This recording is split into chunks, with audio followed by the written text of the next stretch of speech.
예수님 때문에 감사하고 예수님 때문에 행복한 여러분 되시기를 주님의 이름으로 축복합니다. 잠깐 그 영상 하나 보겠습니다.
오늘 우리 학생 어린이들도 이 메시지를 다 잘 들어야 됩니다.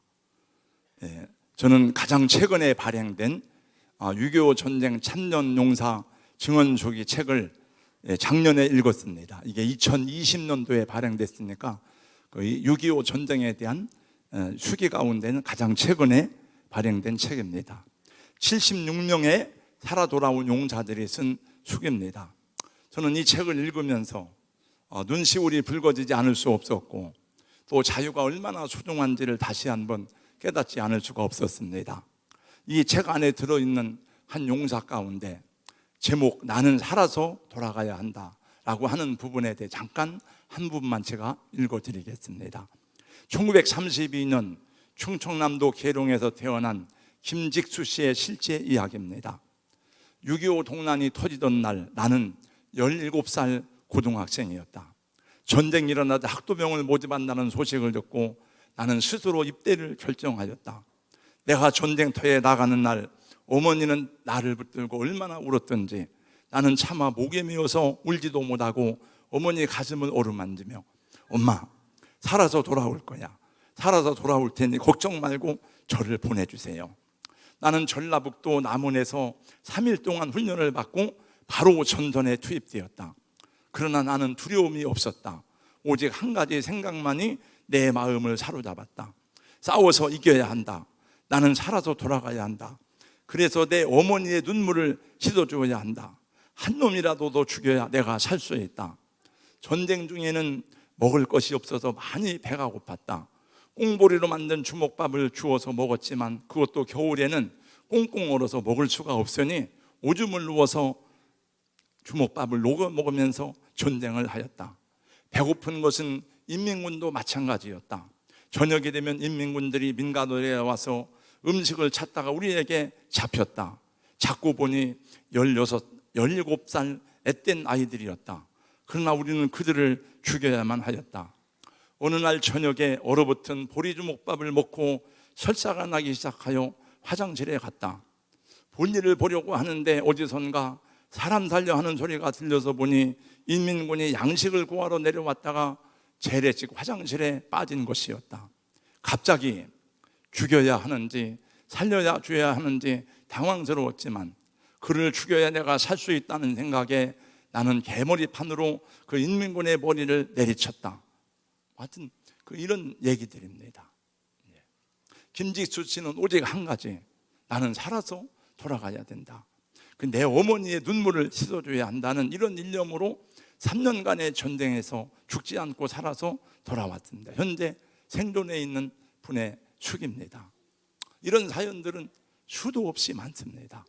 얼마 전에 세상을 떠난 우리 교회의 정유순 권사님의 사연은 이런 일보다 10배는 더 슬프고 가슴 아픈 이야기입니다. 오늘 우리나라 비국 중에 하나인 6.25 전쟁 73주년이 되는 해입니다. 많은 시간이 흘렀지만 6.25 전쟁은 여전히 우리 민족에게는 비극과 아픔의 역사로 남아 있습니다. 6.25 전쟁은 우리 민족이 결코 잊을 수 없는 일이고 아직도 그 아픔이 계속 진행되고 있고 전쟁의 위험이 아직도 존재하고 있습니다. 저를 비롯해서 여기 계신 대부분이 전후 세대이지만 아직도 전쟁의 고통과 비참함을 직접 경험한 분들이 많이 살아계시고 우리나라는 전쟁이 잠시 중단된 것이지 전쟁이 끝난 것이 아니라는 것을 잊지 않아야 하겠습니다. 우리나라는 휴전 상태입니다. 잠시 전쟁을 멈추자 그래서 줄을 그어놓고 휴전한 것이지 전쟁이 끝난 것이 아닙니다. 그래서 지금도 여러분의 아들들이 휴전선에 나가서 우리나라를 치고 있는 것입니다. 특별히 우리나라는 전 세계적으로 유일한 분단 국가로 남아있고 그렇게도 한반도 비핵화를 위해서 노력하였지만 북한은 끝내 핵무기를 완성해 놓고 무력으로 인한 적화 통일을 포기하지 않고 있습니다. 제가 보니까 인류의 역사는 전쟁의 역사더라고요. 여러분, 가인이 아벨을 쳐서 죽인 것으로부터 시작을 해서 저는 성경을 보아도 그렇고 제가 먼 나라 이웃나라 이원목 씨가 쓴 책을 세계 역사를 다 읽어봐도 딱 머릿속에 정립되는 것이 인간의 역사는 전쟁의 역사구나. 그 중에서도 이스라엘은 수많은 전쟁을 겪은 민족 가운데 대표적인 민족이었습니다. 전쟁에는 반드시 전쟁을 일어날 수밖에 없는 역사적인 정황이 따라다니지만 성경에 보니 이스라엘이 맞이하는 전쟁은 하나도 우연이 없다는 것이었습니다. 그들의 죄악 때문이거나 이스라엘이 하나님을 버리고 교만해졌거나 하여튼 여러 가지 하나님의 능력을 나타내기 위해서라도 하나님 때때로 그들에게 전쟁을 허락하시는 것을 보게 됩니다. 그리고 하나님이 그 전쟁에 개입하시는 것을 우리는 많이 보게 됩니다. 그 옛날 그 메가도도 그런 말을 했습니다만 전쟁에는 배후에 영적인 세계가 있다고 하는 말을 한 적을 들었습니다. 이스라엘은 그들이 감당할 수 없는 전쟁도 수없이 많았지만 도저히 이길 수 없는 전쟁에서 승리한 일들이 많기도 합니다. 그 승리와 회복의 배경에는 민족적으로 회개하는 기도와 금식이 있었고 그 중심에 영적인 지도자가 있음을 볼 수 있습니다. 여기서 잠깐 6.25 전쟁에 대한 하나님의 섭리가 어디에 있었는지에 대해서 한 부분만 살펴보려고 합니다. 우리나라의 6.25 전쟁도 불가사의한 일이 참 많이 있다고 배웠습니다. 1950년 6월 25일 새벽 4시에 북한이 남한을 침공해서 서울이 3일 만에 함락되고 한 달도 못 뛰어서 남한 전체가 짓밟혔고 대구와 부산만 남게 되었습니다. 당시에 북한은 소련의 지원과 모택동의 협력으로 인해서 지상군 20만 명, 비행기 200여 대, 대포 400문, 탱크 240대로 무장해서 총공격을 감행하였습니다.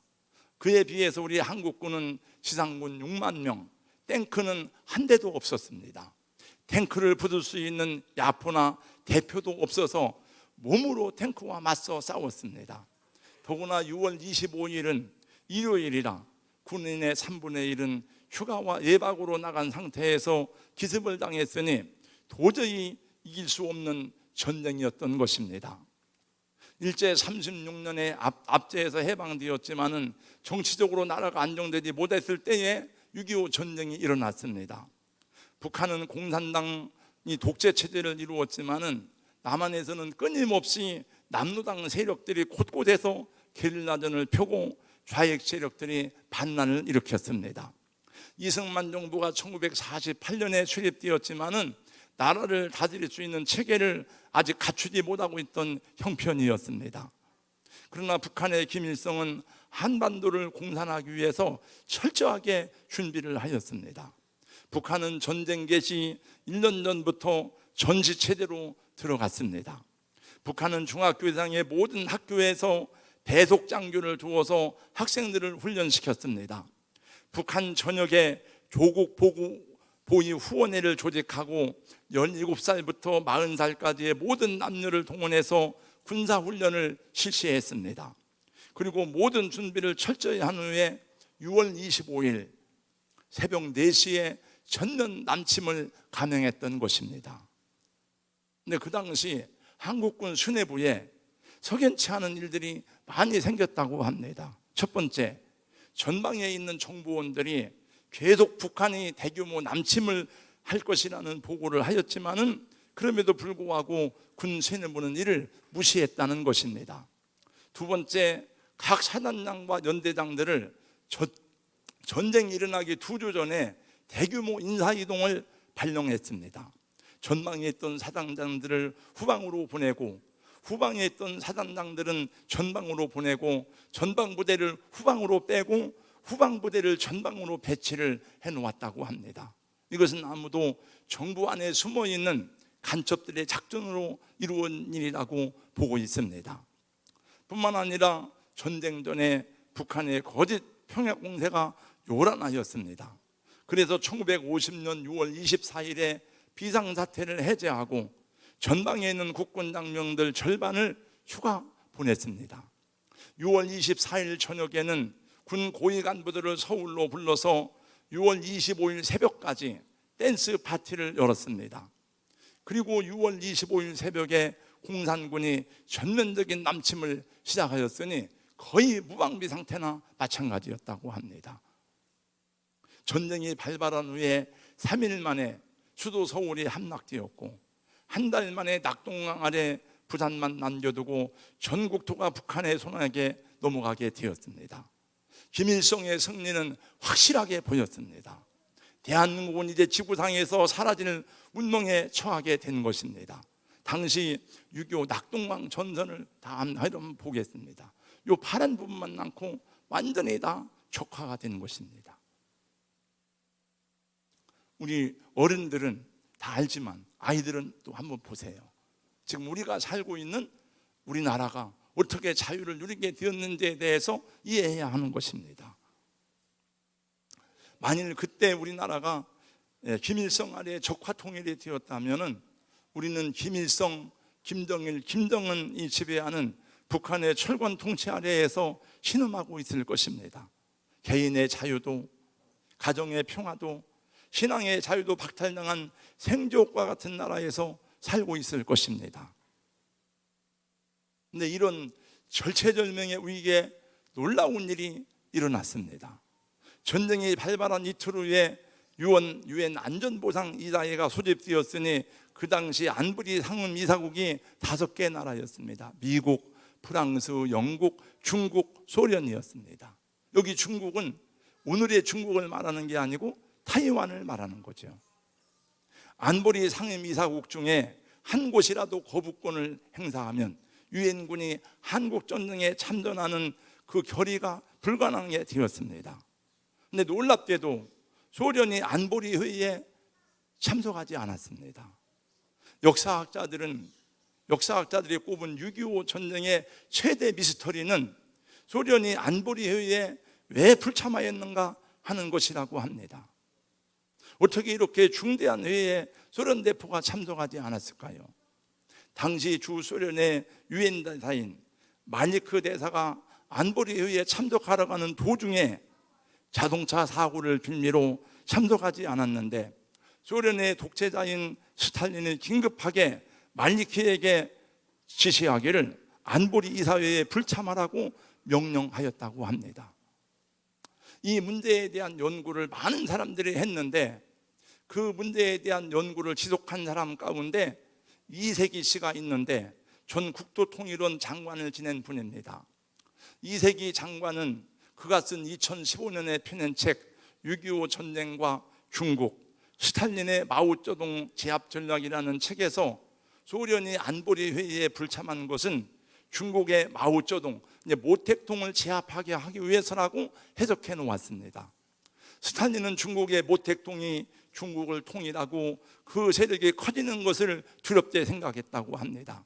그래서 스탈린은 중국을 견제하는 방법으로 한국전쟁을 일으켜서 미국과 중국이 싸우도록 하는 전략을 썼고, 그래서 안보리 회의에 참석하지 않고 유엔으로 하여금 한국전쟁에 파병하게 하였다는 그런 해석을 하였지만 그것도 하나의 가설이지 정확한 원인은 아직까지 밝혀지지 않았습니다.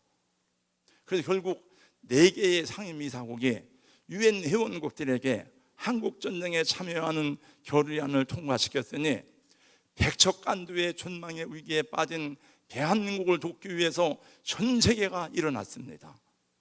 전 세계에서 유엔군의 이름으로 대한민국을 돕기 위해서 군대를 파병하기 시작하였으니 전쟁이 발발한 후 이틀 후인 6월 27일에 미국이 군대를 파병한 것을 비롯해서 7월 1일 날 프랑스에서, 네덜란드에서, 그리고 영국과 오스트레일리아에서 전투군대를 파견하였습니다.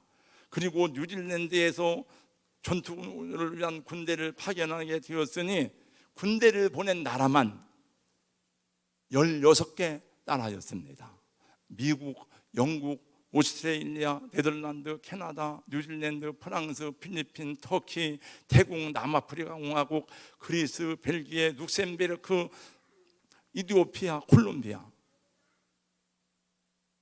여러분, 얼마나 감사한 일입니까 이게. 그리고 스웨덴, 인도, 덴마크, 노르웨이, 이탈리아, 독일에서 의료 지원단을 파송했으니 세계 역사에서, 그리고 유엔이 창설된 이후에 이런 일이 있은 적이 한 번도 없었고 그 이후에도 없었다는 것입니다. 여러분, 이것이 하나님의 개입이 아닙니까? 하나님의 도우심이 아닙니까? 그래서 전세를 역전시키고 다시 서울을 수복하고 잃어버린 국토를 회복하게 되었으니 역사의 기적이 아닐 수가 없는 것입니다. 다 죽어가던 대한민국이 다시 회생할 수 있게 된 것입니다. 이것은 전적으로 하나님의 보호하심과 지키심의 기적의 역사였습니다. 그래서 대한민국이 보존된 것입니다. 잠언서 21장 31절은 말씀하기를 싸울 날을 위하여 마병을 예비하거니와 이김은 여호와께 있느니라. 당시 미국의 트루먼 대통령은 한국이 침략을 받았다는 보고를 받고 하나님 앞에 간절히 기도한 후에 미군 파병을 명령함으로써 그 당시 일본에 주둔하고 있던 사령관 메가더를 한국전쟁에 바로 투입하였는데, 여러분, 메가더는 제1차 세계대전에 참전한 장군입니다. 제2차 세계대전에 참전한 장군입니다. 그리고 1차 대전 이후에 세계의 중요한 전쟁에 참전했던 그 장군 가운데 미국에서도 가장 뛰어난 장군으로 최연소 육군 소장이 되었고 최연소 육군 대장이 되어서 더 이상 벼슬을 높여줄 수가 없어가지고 그에게 원수라는 칭호를 부여해 줬는데, 메가더가 우리 한국전쟁의 유엔군 총사령관으로 오게 된 것입니다. 트루먼 대통령은 그의 회고록에서 자신이 내린 결정 가운데 한국전쟁 파병이 가장 어려운 결정이었다고 회고하였다고 합니다. 왜냐하면 의회의 파병 동의가 없이 즉각적으로 한 결정이었고, 자신의 결정에 따라서 전쟁이 확대된다면 결국 미국의 젊은이들이 이국 땅에서 죽어야 한다는 엄청난 압박감 때문이었기 때문에 그 결정이 매우 어려웠다고 합니다. 만약 미국이 의회의 동의를, 원래 미국의 이런 나라에서는 상권 분립이 정확하기 때문에 의회의 동의를 받지 않고는 파병할 수가 없답니다. 그런데 미국이 일주일만 늦게 들어왔어도 대한민국은 김일성의 주중에 들어가고 말았을 것이라고 합니다. 6.25 전쟁 중에 죽은 미군인 전사자가 33,686명, 부상자가 9만 명이 넘고 실종자가 3,800명이 넘습니다. 영국의 젊은 청년들이 4,909명이 전사하여 목숨을 잃었습니다. 터키의 젊은이들이 2,365명이 전사하였습니다. 캐나다 1,971명이 죽었습니다. 프랑스 1,289명 등 모든 나라들의 군사들 가운데 수천 명이 목숨을 잃었고 유엔군 전사자와 부상자만도 50만 명이 넘습니다. 대한민국의 자유를 위해 싸우다가 숨져간 젊은이들이 수도 없이 많습니다. 여러분, 혹시 우리 가운데 월남전에 참 파병 갔다 온 분이 있는지도 모르겠습니다만, 월남전쟁은 유엔의 결정이 아니에요. 월남전에 파병 가는 것은 돈 벌기 위해서 우리나라에서 보낸 겁니다. 그래서 우리나라 경제가 발전하고 그 월남에 파병된 사람들은 사실 다 용병으로 간 거예요. 이게 이렇게 아무 대가도 없이 전 세계에서 이 대한민국을 돕기 위해 일어났다는 것은 정말 놀라운 일이 아닐 수가 없는 것입니다. 그리고 전쟁사를 연구하는 학자들 가운데 또 한 가지 놀라운 기적은 인천 상륙 작전이라고 평가합니다. 인천은 갯벌이 넓고 조수간만의 차가 큽니다. 딱 2시간 만조의 물이 들었을 때만 상륙해야 하기 때문에 인천 상륙작전은 거의 불가능에 가깝다는 것입니다. 상륙작전 교본에서 금지사항만 추려낸다면 그 금지사항에 합당한 도시가 인천이라고 합니다. 그래서 메가더가 인천 상륙작전을 내놓았을 때 모든 참모들이 다 반대했습니다. 그러나 메가더는 인천 상륙작전을 하지 않고는 이 전쟁의 전대를 바꿀 수가 없다고 믿었답니다. 낙동강 전선에서 다시 밀고 올라가서 서울을 수복하려면 최소한도 수십만 명의 전사를 감수해야 되는데 그 수십만 명의 생명을 구할 수 있는 방법은 인천 상륙작전뿐이라고 말하며 모든 반대를 무릅쓰고 많은 군인들이 상륙작전하는 그 시간까지도 여기가 인천인지를 모르고 작전에 참여했다는 그런 이야기입니다. 그래서 전대가 일본에 역전되기 시작했습니다. 그리고 그 후에 밀고 밀리는 치열한 싸움이 계속되다가 3년 후에 휴전이 되었지만 전쟁의 결과는 비참했습니다. 6.25 전쟁으로 인해서 전국토가 잿더미가 됐고 인명피해는 그 수를 헤아리기가 어렵습니다. 한국군 피해 60만 8,033명, 사망 실종, 유엔군 피해 54만 5,910명, 북한군 피해 80만 1,000명, 중공군 피해 97만 2,600명, 남한 민간인 피해 99만 968명, 북한 민간인 피해는 100만 명이 넘습니다. 1천만 명 이상의 이산가족과 전쟁 미망인들, 수십만의 전쟁 고아들이 생겨났습니다. 6.25 전쟁을 생각하면 우크라이나 전쟁은 전쟁도 아니에요. 사실. 본문 말씀으로 돌아가겠습니다. 느헤미야는 나라가 망한 후에 피르지아 땅에 포로로 끌려간 중에도 그 능력을 인정받아서 아닥사스다 왕의 장관이 되었습니다. 어느 날 조국 땅에서 돌아온 하나니로부터 예루살렘 성문이 불타고 성벽은 초토화되어 무너져 버렸다는 비보를 들었습니다. 그 비보를 듣는 순간에 가슴이 무너져 내렸습니다. 밥을 먹을 수가 없었습니다. 그는 금식하면서 몇 날 며칠을 흐느껴 울었습니다. 그리고 드디어 아닥사스다 왕의 허락을 받아서 총독의 신분으로 예루살렘에 돌아와 이스라엘의 회복을 위해서, 하나님의 영광을 위해서 자신의 몸을 불태워 헌신하였습니다.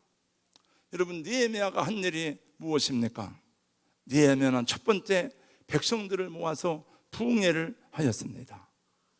부흥회 강사는 학사 에스라였습니다. 백성들은 에스라가 전하는 말씀을 듣고 울었습니다. 나라를 빼앗기고 살아온 세월이 서러워서 울었습니다. 하나님 앞에 바로 살지 못한 것이 부끄러워서 울었습니다. 느헤미야만 운 것이 아니고 모든 백성들이 울고 아이들도 울었습니다. 성경에 보니까 어른 아이들 알아들을 만한 모든 사람이 다 모였다고 했습니다. 그러는 중에 안식일이 되었습니다. 느헤미야는 우는 백성들을 위로하면서 울지 말라고 하였습니다. 느헤미야 8장 9절 말씀에 보니까 백성이 율법의 말씀을 듣고 다 우는지라 총독 느헤미야와 지사장 겸 학사 에스라와 백성을 가르치는 네 사람들이 모든 백성에게 이르기를 오늘은 너희 하나님 여호와의 성일이니 슬퍼하지 말며 울지 말라. 느헤미야 9장은 예루살렘 백성들이 통곡하며 회개하는 내용입니다. 주여, 우리가 너무나 오랫동안 하나님 말씀을 잃어버리고 먹고 사는 데 바빠가지고 개처럼 살았습니다. 잘난 곳이 없는 저희들을 택하여 주신 하나님의 은혜를 거역했습니다. 우리가 어떻게 애굽에서 우리 구원받았는지를 다 잊어버리고 살았습니다. 우리가 매를 맞고 노예가 되고 망한 것이 하나님의 공입니다. 합당한 일입니다. 하나님이 우리에게 행하신 일이, 우리가 하나님께 버림받은 것이 하나님의 정의로운 일이었습니다. 이제 하나님, 무너지지 않는 나라를 세우기 원합니다. 성벽이 무너진 성벽을 보수하겠습니다. 무너진 하나님의 전을 다시 회복시키겠습니다. 그들은 느헤미야 오늘 여기 3절 말씀에 보니까 3시간 동안이나 서서 말씀을 들었습니다.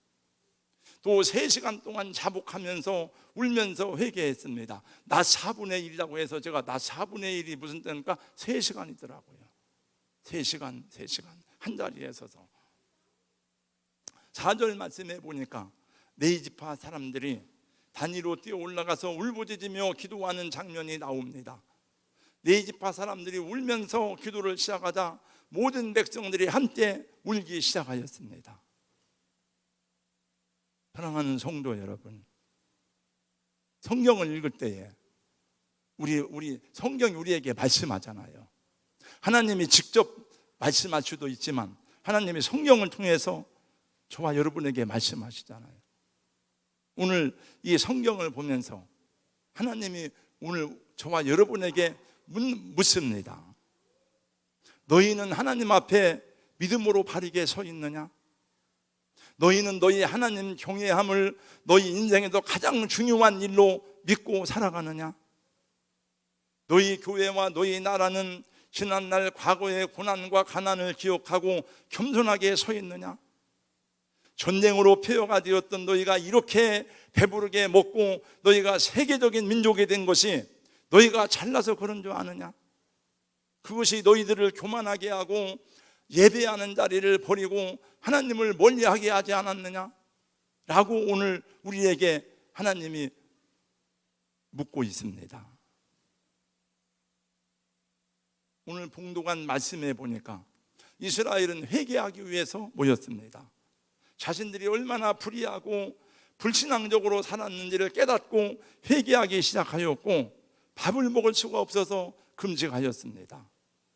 아무도 자리를 떠나지 않고 그들의 죄를 자복하고 나라를 빼앗긴 후장들의 허물을 자복하였습니다.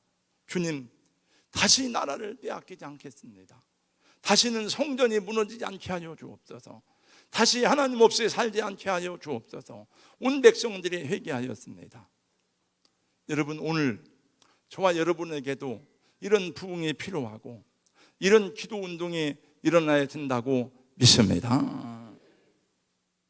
여러분, 배가 갯벌에 좌초되어 있는데 아무리 해도 배를 끌어올릴 수가 없어요. 어떻게 하면 배가 여러분 다시 배를 물 위로 끌어올릴 수가 있습니까? 우리 인간의 힘으로 할 수가 없어요. 밀물이 들어와서 물이 들어오면 배는 저절로 부상하게 되어져 있습니다. 그러면 노를 저으면 어딘지 갈 수가 있습니다. 여러분, 하나님의 은혜가 임할 때에, 부흥의 물결이 밀려올 때에 우리는 다시 일어날 수 있고 우리 교회는 다시 새롭게 될 수 있는 줄로 믿습니다. 여러분, 그래야 이 땅의 청년들이 얼마나 많이 죽어가는지 몰라. 저는 지난 월요일 날도 경기도 양주에서 3명이 자살했습니다. 강원도에서 3명이 자살. 지금도 계속 그 모임을 갖고 자살 사이트에서 자살을 시도하는 청년들이 너무나 많은 거예요. 말씀의 물결이 밀려와야, 성령의 물결 속에서 기도의 물결이 차올라야 우리는 다시 일어나 전진할 수 있고 우리 자녀들은 다시 꿈을 꾸게 될 줄로 믿습니다.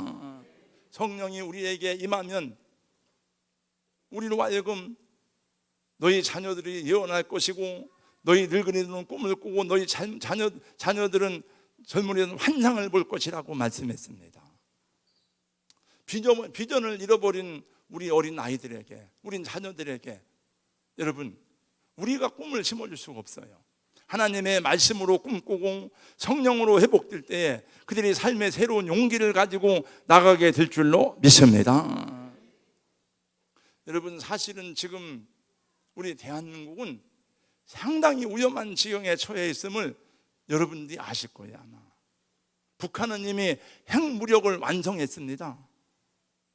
북한에는 잘 모르지만 최소한 50 이상의 핵무기가 있고 수년 내에 200기 이상을 만들 수 있다고 합니다. 많은 전문가들이 말하기를 북한이 ICBM 대륙간 탄도탄을 완성하고 핵무기를 가지고 있는데 과연 북한이 한국을 향해 도발할 때에 미국이 자기들의 위험을 무릅쓰고 한국을 지켜줄 것인가? 어렵다는 얘기예요. 거의 대부분이 그렇습니다. 미국이 한국을 지켜줄 수가 없다는 거예요. 핵무기를 가졌기 때문에. 그리고 미국은 오늘 또 제가 아침에 잠깐 인터넷 뉴스를 보니까 북한은 한국은 안중에도 없어요. 우리는 미국을 멸망시키겠다. 미국은 종말을 맞이할 것이다. 전쟁 연습을 하면 미국을 상대로 막 그래요, 이 사람들. 그리고 중국이 대만을 언제 침공할 것인지에 대해서는 잘 모르지만 많은 사람들이 말하기를 아마 시진핑 3기 집권의 후반기인 2027년을 생각하는데 중국이 대만을 무력으로 침공할 경우에는 한국은 자동적으로 전쟁에 휘말릴 가능성이 많다는 것입니다. 정치와 국제정세에 따른 대안은 나라의 지도자들이, 정치하는 사람들이 하겠지만 우리는, 교회는, 우리 크리스찬들은 나라의 흥망성쇠가 하나님 손에 있음을 믿는 사람들이 아닙니까? 그래서 교회가 바로 서야 되고 주의 종들이 깨어 기도해야 되고 이 땅의 성도들 가운데 영적 부흥이 일어나야 되고 기도운동이 일어나야 되는 줄로 믿습니다. 할렐루야. 그러면 나라에 대해서는 여러분 별로 관심이 없는 것 같으니까 그러진 않겠지만 여러분 개인적으로 보세요. 여러분 저를 보세요. 저를 앞에 보세요. 여러분 개인적으로도 가정이 하나 되지 못한 가정이 많잖아요. 가정경제가 어려움에 빠진 가정들이 많잖아요. 사업이 난관에 봉착해서 밤잠을 제대로 못 자고 씨름하고 있는 분들도 있잖아요. 육체적인 질병으로 고통스러운 분들이 있지 않습니까? 여러분 그럴지라도 낙심하지 마시고 하나님의 말씀에 힘을 얻으시기 바랍니다. 성령의 능력에 자신을 던지시기 바랍니다. 할렐루야. 제가 어제 허순자 권사님 오빠 되는 허철 목사님하고 무슨 일 때문에 통화를 했어요. 어느 목사님, 아니 어느 배에서 사산된 아기가 어느 목사님의 기도를 받고 살아났대. 배에서 죽은 아기가. 하나님이 행하시는 일들에 관해서 잠깐 저에게 얘기를 하더라고요. 이렇게. 목사님 지금은 약한 시대이기 때문에 성령의 역사와 능력을 힘없지 않고는 우리 사역을 감당할 수 없습니다. 자기가 왜 이런 사역을 하게 됐는지에 대해서 잠깐 얘기를 하더라고요. 여러분, 말씀의 힘을 얻고 성령의 능력에 여러분 자신을 던지시기 바랍니다. 하나님의 에스겔 47장 말씀에 보면 하나님의 말씀이 흘러내릴 때 발목까지 차오르고 무릎까지 차오르고 허리까지 차오르고 마지막에는 그 물을 자기 마음대로 할 수 없는 창이란 물이 되었다 그랬거든요. 발목까지 차오르는 사람은 자기 마음대로 하는 거예요. 발목까지니까 마음대로 그냥 나갔다 들어왔다 가고 싶은 거 하고 시키면 있고. 그러나 창이란 물에 들어가면 내 마음대로 할 수가 없어요. 여러분, 야복강 나루터에서 씨름하던 야곱과 같이 하나님을 붙잡으시고, 여러분 왜 하나님이 야곱의 환도뼈를 부러뜨렸겠습니까? 야곱이 맨날 주여 주여 하면서도 자기 마음대로 살으니까 환도뼈를 부러뜨린 거예요. 그리고 하나님이 환도뼈가 부러진 야곱이 그래도 울면서 하나님을 붙잡고 천사를 붙잡고 막 씨름하니까 하나님 천사가 말합니다. 내 이름이 뭐냐? 야곱이다. 내 이름을 그때 처음 받은 이름이 이스라엘이에요. 여러분, 이스라엘이란 뜻이 무슨 뜻입니까? 이스라엘이라는 뜻은 승리자란 뜻입니다. 여러분이 죄에게 지면 죄의 종이 됩니다. 북한 공산당에 지면 공산당의 종이 됩니다. 하나님에게 지면 하나님의 부름을 받으면 하나님의 종이 되는 것입니다. 진 자는 이긴 자의 종이 된다 그랬어요. 우리는 여러분 기도 안에서 마귀를 이기고 육체의 정욕을 이기고 여러분 귀신을 이기고 죄악을 이기는 승리자가 되시기를 주님의 이름으로 권면하고 축복합니다. 5,000년의 가난과 질곡 속에 살던 이 나라 이 민족을 하나님이 부유하게 하시고, 여러분 5,000년 역사에서 지금처럼 부유하던 때가 어디 있습니까? 단군 이래로 세계적인 민족이 되게 했습니다. 망할 수밖에 없는 전쟁으로부터 하나님이 지켜주시어서 우리는 자유롭게 살고 있습니다. 한국교회는 세계를 깜짝 놀라게 할 부흥을 이루었습니다. 세계 10대 교회 가운데 6개 교회가 한국에 들어가더라. 몇 년 전에 나라의 민주화가 이루어졌습니다. 세계 10대 경제 강국이 되었습니다. K-팝은 전 세계의 젊은이들을 사로잡고 있습니다. 하나님은 역사, 이것은 우연이 아니고 하나님이 세계 민족을 위해서 쓰임받게 하시는 하나님의 뜻이 있는 줄로 믿습니다. 여러분, 미국 사람들 아프리카에서 안 좋아합니다. 제3세계에서 안 좋아합니다. 한국 사람들은 다 좋아해요. 정말이에요. 어디 가도 한국 사람들은 다 좋아합니다. 왜? 약한 나라니까, 약한 백성이니까. 그래서 한국 사람들이 선교를 마음껏 하는 거예요. 하나님은 역사 속에서 개인을 불러 사명을 주시기도 하지만 한 나라와 민족을 통해서 사명을 감당하게 하시는 일들이 많이 있어요. 그런 면에서 저는 우리 한국이 하나님의 특별한 섭리 가운데 있다고 믿습니다. 이제 말씀을 마치겠습니다. 나라를 지켜주신 하나님께 감사하고 자유를 소중히 여기는 저와 여러분이 되어야 하는 줄로 믿습니다. 하나님이 이스라엘 백성을 애굽에서 출애굽시킨 것도 그들을 자유케 하기 위해서 그런 거예요. 하나님이 사람을 만들 때 자유롭게 만들었는데, 그러나 유물사관은 전체주의이지 자유를, 인간의 개인의 자유를 허락하지 않습니다. 나라의 자유를 지키다가 쓰러져 죽은 수많은 순국 처녀들의 애국 정신을 잊지 말아야 되고, 또 이 땅에서 피 흘려 죽은 수많은 외국 청년들의 피 흘린 희생이 헛되지 않아야 되겠습니다. 하나님이 지켜주시고 하나님이 보존하시는 나라가 되도록 우리가 하나님의 말씀에 순종하고 계명을 지키는 성도와 교회가 되어야 될 줄로 믿습니다. 우리나라와 우리의 장래가 미국의 손에 있지 아니하고 중국이나 러시아에 달려 있지 않습니다. 모든 역사는 하나님의 손에 달려 있음을 다니엘서에서 예언하고 있습니다. 하나님이 파랗게 물들이면 파랗게 되는 거고, 하나님이 빨갛게 물들이면 빨갛게 되는 거예요.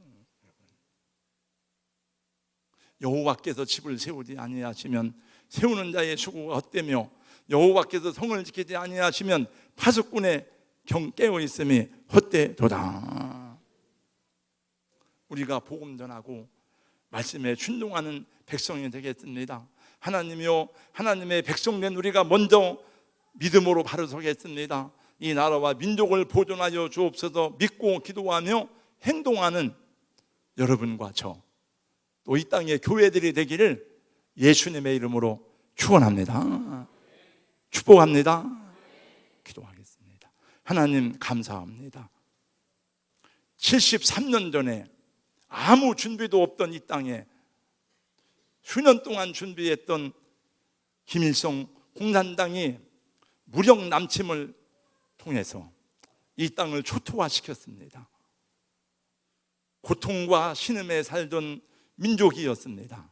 하나님께서 세계 수많은 나라들을 일으켜서 대한민국의 군대를 파송하게 하시고 이 나라를 지켜주시고 나라의 주권과 자유가 다시 지켜졌습니다. 하나님, 나라의 주권을 소중히 여기고 우리가 누리고 있는 자유를 남용하지 않도록 겸손한 민족, 겸손한 백성들, 하나님을 경외하고 사랑하는 그런 나라, 그런 교회, 그런 민족이 되게 하여 주시옵소서.